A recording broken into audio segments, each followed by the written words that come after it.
Mr. Root, please.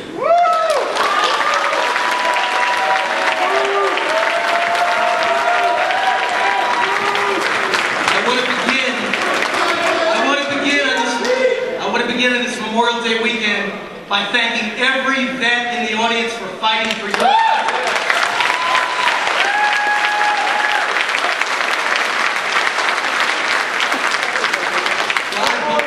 God bless every one of you. The Libertarian Party loves and appreciates everything you've done for your country. Ladies and gentlemen, my name is Allyn. I was your 2008 Vice Presidential nominee, and I'm a proud card-carrying member of the AARP, Americans Against Rotten Politicians. And the antidote to rotten politicians is a group I formed called Veto. Vote every one of them out. Republicans, Democrats, Independents, every single incumbent. The people responsible for $13 trillion in national debt, $1.5 trillion in deficit, $60 trillion plus in unfunded national liabilities, over $5 trillion in unfunded liabilities for government employees in the state of New York alone. This is our moment. This is our opportunity. More voters in response to this tragedy, this crisis, this economic disaster, this forming Armageddon, now call themselves independent than at any time in history. More voters want a third-party alternative than at any time in history. More voters oppose big government, 70% or more, than at any time in history. More voters in polls see government as the biggest problem and the biggest threat facing their lives than at any time in history. And more voters at this point, believe it or not, in poll after poll, nationwide, see the Tea Party as having more credibility than the Republican Party or the Democratic Party. This is our moment. This is our moment to state out loud to America that the problem isn't that business is too big to fail, it's that government is too big to succeed. But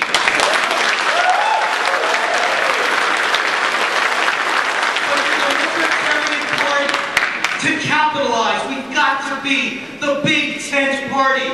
We've got to be inclusive. We've got to be welcoming. We've got to form a coalition. We've got to invite millions to join the citizen revolution. Do you remember when you first joined the LP? When the light bulb went off, when the journey began, when you weren't perfect, when you weren't pure libertarian, you were just starting a journey, and we've got to welcome the people who are starting that journey. I've made thousands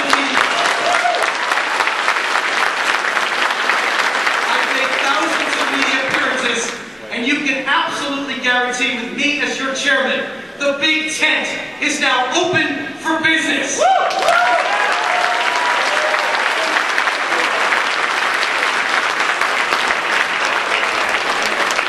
Okay, thank you all. From prepared questions, the first one, again, will be alphabetical in response.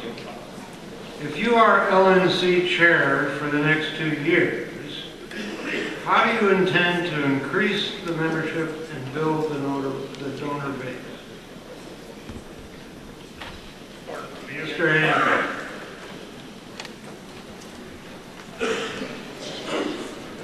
By being libertarian. I'm asked this a lot, and you have to understand, from a libertarian activist that was a young man in his 20s, with my wife Donna and her 4 children, we came up against this beast at a young age. We knew what was coming. And we knew what we were looking for. We just wanted to know the truth. Who had the truth? I hadn't even heard the word libertarian until 3 years after I started looking for the truth. But once I found it, I'm like, oh yeah, baby, that's what I'm talking about. Because if you have a central core, and it's very clear what it is, and what it serves, you just be consistent. That's what the young people want now. I knew what was going to happen with this revolution. Because I was them. I knew what I wanted. I just wanted to be told the truth. I would prepare for it. I'd make decisions for it.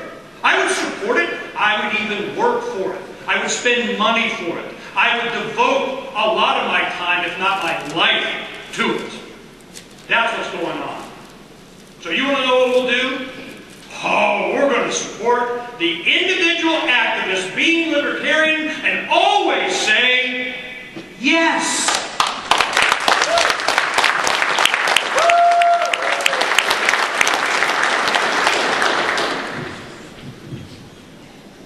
So the question again was raising membership, raising donors.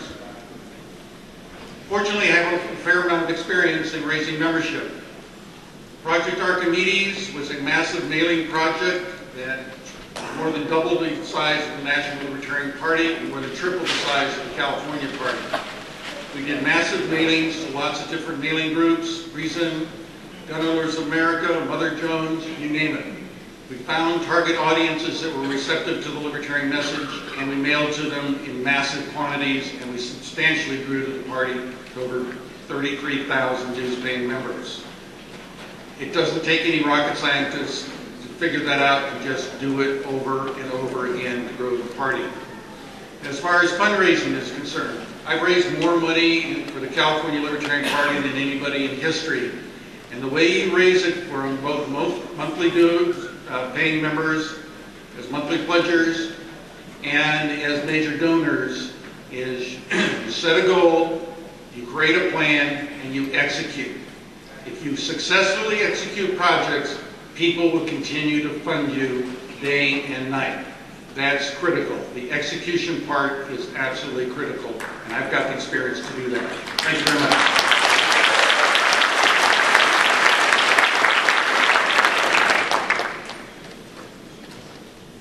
Well, a couple things. I guess I'll start with raising money.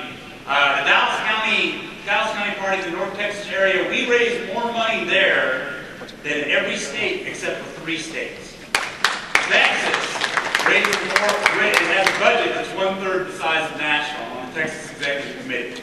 We've done a good job raising money in Texas, but we also, the thing that we need to do if we're going to increase membership is, like I said, we have to do grassroots projects. We have to go out and seek out where we don't have county chairs, put county chairs in those positions. So the first thing I would do is be using the national database to determine where we don't have county chairs and start trying to recruit people to be county chairs in those positions. And they can start growing the party on their own. This also puts an infrastructure in place so when our candidates need somebody, I can't tell you how sad it was when I went to Colorado and met such fantastic candidates, and I'd say, well, what's your county chair do? So, well, we don't really have a county chair. Well, who's helping you? Well, no one's really helping me. I just saw a thing in the LP News that said I should run. And I was like, wow. I mean, it's just such a shock to me because our Dallas County Executive Committee, our mission is to get all of our candidates elected. It's to go out and help them. We have 14 people on that. And that's the kind of thing we need to do in every county across the United States. Where the money comes from that I was just telling you about earlier. That's where it comes from. That's where the help comes from. That's where the support comes from. And that's what we have to do. And ignoring this would be ignoring what the Ron Paul movement and the Tea Party movement have shown us.